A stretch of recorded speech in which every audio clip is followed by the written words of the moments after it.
Assalamualaikum warahmatullahi taala wabarakatuh. Selamat sore, selamat berjumpa kembali di channel ini. Yang udah nyupport aku ucapkan terima kasih sebanyak-banyaknya. Yang baru jumpa channel ini, aku mohon bantuan untuk segera menyubscribe, karena subscribe itu nggak pakai biaya sepeser pun, alias gratis. Bantu like, komen, dan bantu share ke semua grup kalian. Ini lagi aku mumpung gak ada orang ini aku ya mau pulang, masih nanggung ini.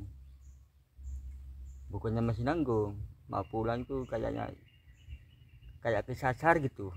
Tak mau desa apa yang nggak tahu apa namanya. Mungkin perkataanku ada yang salah dari aku buat konten ceramah kayak ini, dari yang pertama sampai sekarang. Kalau perkataanku ada yang salah, mohon di komen. Aku mohon di komen biar aku bisa memperbaiki perkataanku.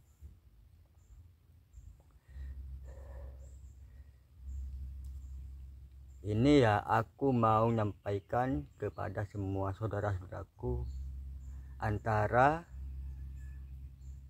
orang yang takwa sama iblis. Gini, seumpamanya ya, ada orang itu sholatnya itu khusyuk terus, jadi iblis itu nggak bisa deketin hati kita. Nah, contohnya ini ada orang ya sholatnya khusyuk terus, dia kalau lagi sholat itu iya paling sedikit, paling sebentar tuh 5 menit. Itu kadang-kadang lebih 5 menit kalau dia sholat tuh khusyuk lah. Jadi si jin setan itu gak berani deketin orang itu.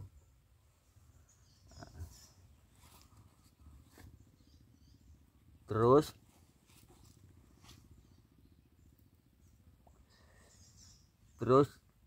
orang itu nggak usah nggak usah suci gitu, nggak usah sholat itu khusyuk ya. Nanti ngomong sama orang, nggak ada di kampung ini, nggak ada sholatnya, nggak ada seperti kayak aku. Kalau aku lama, nggak usah ngomong gitu.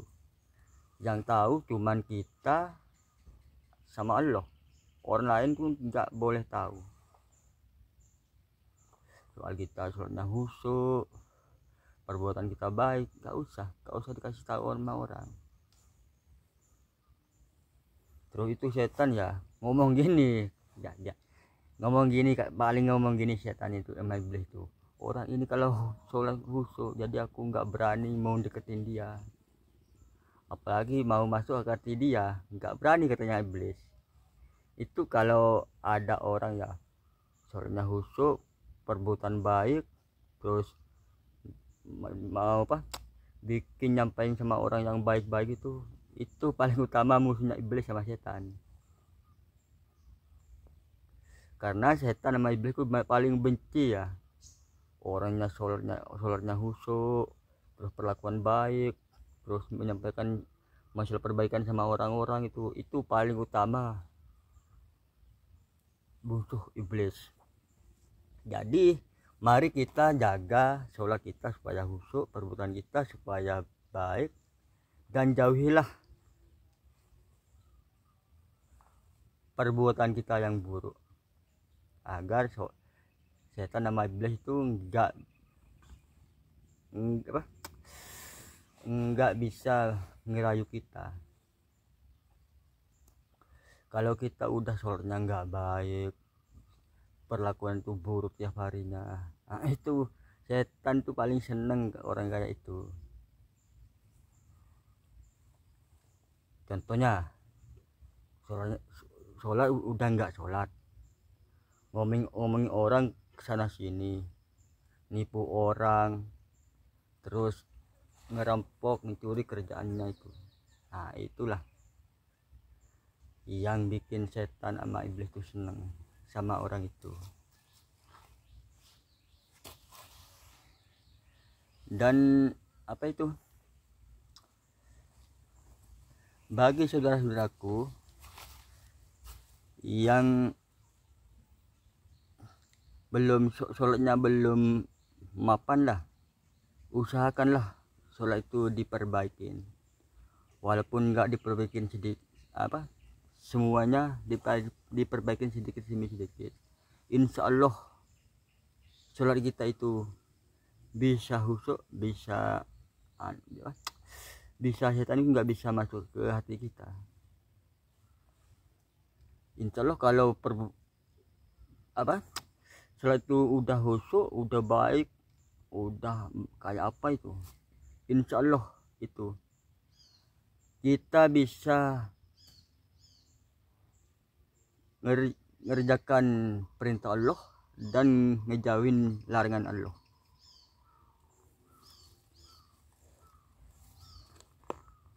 Dan kita harus ingat, harus menjaga sholat yang 5 waktu itu. Terus jagalah kerukunan kita agar kita hidup senantiasa. Seumpamanya ya, di depan Anda itu ada madu, ada sirup sama jamu. Ayo, Anda itu pilih yang mana? Apa pilih sirup, apa pilih jamu?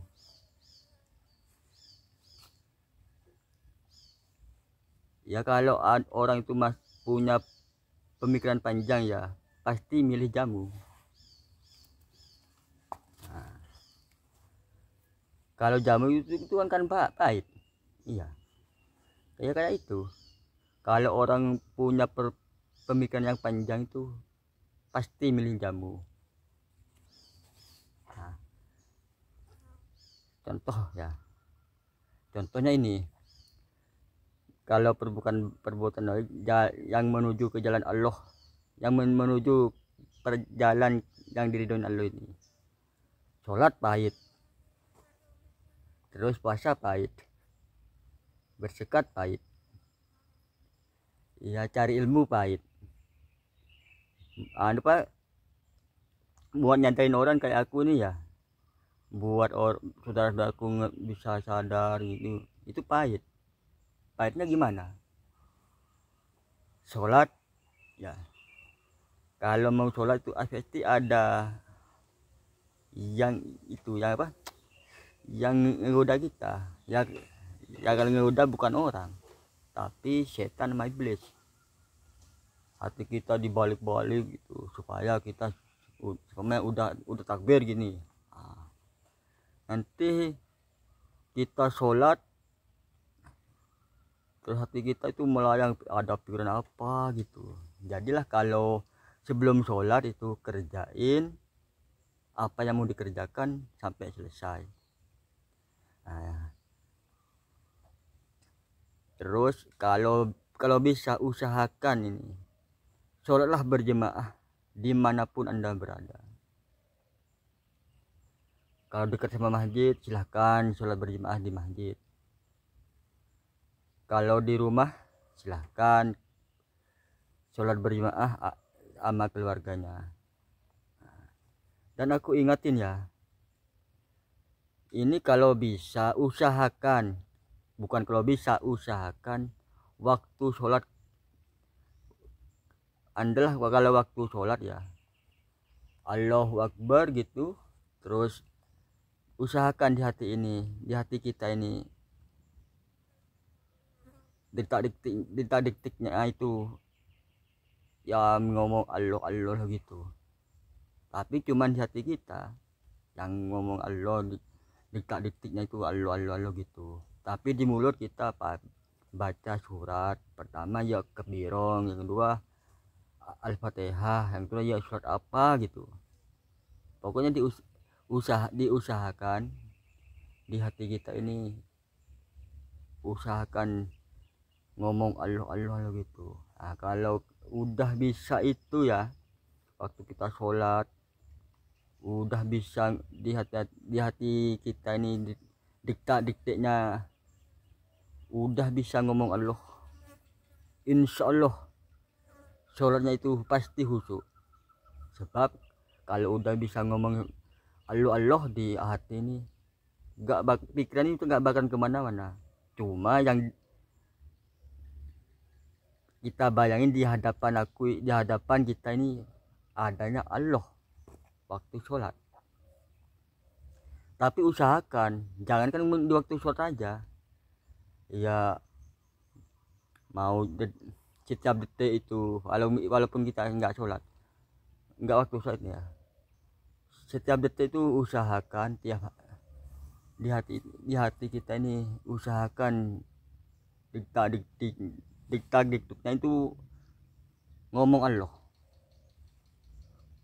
Kalau udah ngomong itu di hati kita tiap hari, bukan tiap hari, tiap detik lah, tiap detik, tiap saat ngomong Allah, pasti gak bakalan lupa sama Allah, pasti ingat. Kalau udah ingat sama Allah tiap detik, kita nggak bakal mau perbuatan yang buruk. Larangan Allah pasti ditinggalin. Terus apa itu, aturan Allah itu pasti dikerjakan. Pokoknya kerja yang baik-baik.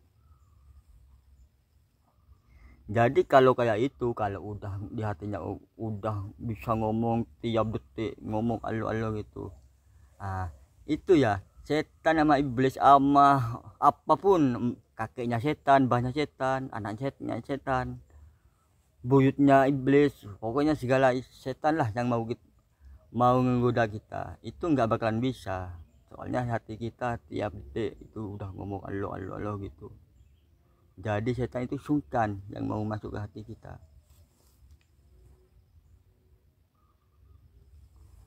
Kalau di hati kita udah nggak ngomong Allah, nggak mau sholat nggak mau apa, pokoknya mau kerja gitu, tapi kerjanya itu nggak halal. Contohnya ngetipu orang, kan itu nggak, dapatnya uang haram, mencuri dapatnya uang haram, ngerampok uang haram. Nah, jadi itulah setan yang bikin setan gampang masuk dalam hati kita.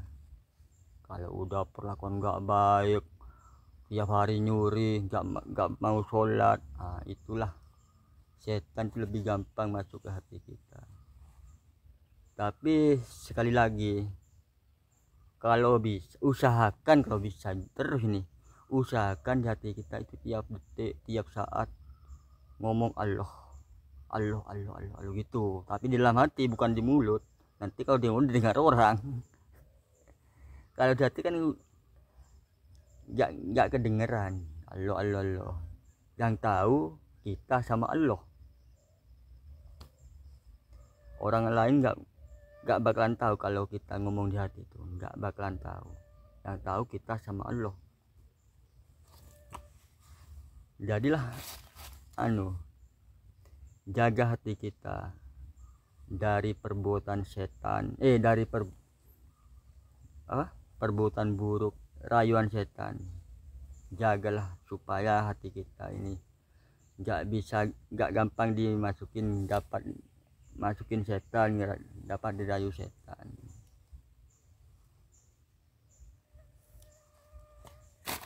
Dan ingat, kematian kita itu mati ini urusan umur, terus rezeki, jodoh, kita udah ditentukan sama Allah. Jadi mati kita ini gak bakalan gak bakalan ngomong kamu mati sekarang, mati besok, gak bakalan.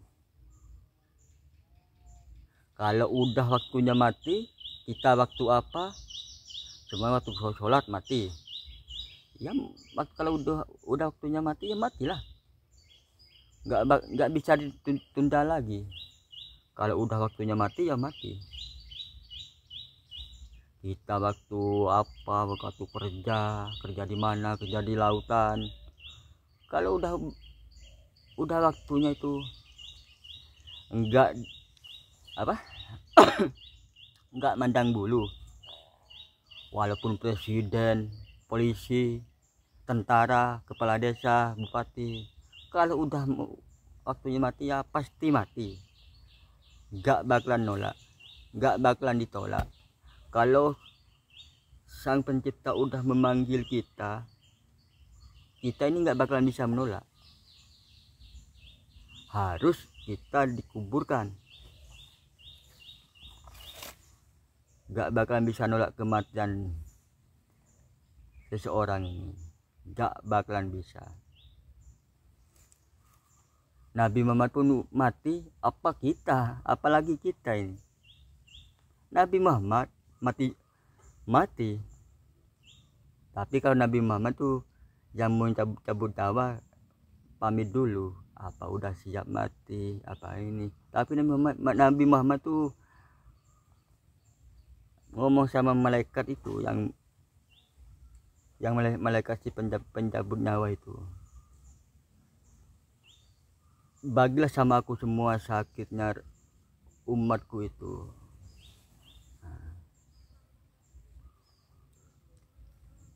Dan umatnya itu bagi saudara-saudaraku, ingatlah Nabi Muhammad yang memperjuangkan agama Islam, karena beliaulah agama Islam bisa jadi kayak ini.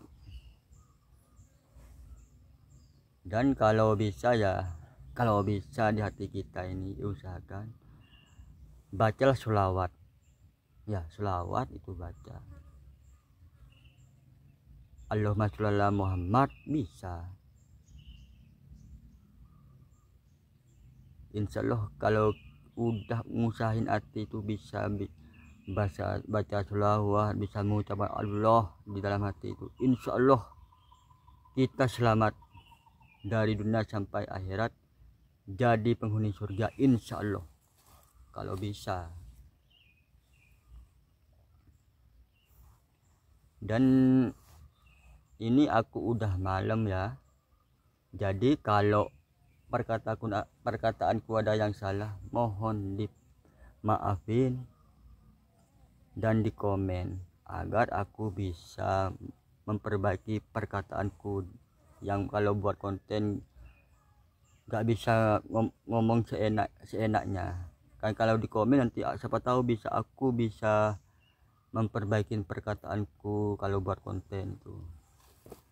Nah, jadi aku mohon yang belum subscribe ya, yang lagi nonton, yang baru jumpa channel ini, aku mohon bantulah subscribe, like, komen, dan bantu bagi ke semua grup kalian agar aku ini lebih semangat lagi bikin konten, dan aku bisa bikin sadar saudara-saudaraku dimanapun berada. Nah, kalau ya udah dulu ya, sampai di sini dulu, dan selamat berjumpa di konten berikutnya. Semoga bermanfaat yang aku telah sampaikan ini, semoga dapat bisa sadar sedikit demi sedikit. Assalamualaikum warahmatullahi taala wabarakatuh.